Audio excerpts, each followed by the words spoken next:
গণভবনে জুলাই গণঅভ্যুত্থান স্মৃতি জাদুঘরের নির্মাণ কাজের অগ্রগতি পরিদর্শন করেছেন অন্তর্বর্তী সরকারের প্রধান উপদেষ্টা অধ্যাপক মোহাম্মদ ইউনূস। জুলাই গণঅভ্যুত্থান দিবস উপলক্ষে মঙ্গলবার গণভবনে যান তিনি। এক সংবাদ বিজ্ঞপ্তিতে এই তথ্য জানিয়েছে প্রধান উপদেষ্টার প্রেস উইং। বান্ডেল থাকলে প্রতি সেনমানিতে টাকা বাঁচবে।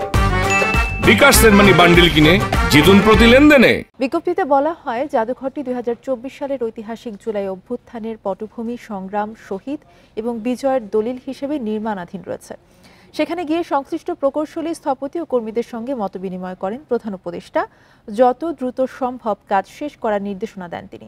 পরিদর্শনের সময় মুক্তিযুদ্ধ বিষয়ক উপদেষ্টা ফারুক আজম, গণপূর্ত উপদেষ্টা আদিলুর রহমান খান, সংস্কৃতি বিষয়ক উপদেষ্টা মোস্তফা সরওয়ার ফারুকী ও জাদুঘর বাস্তবায়ন কমিটির সদস্যরা প্রধান উপদেষ্টার সঙ্গে ছিলেন।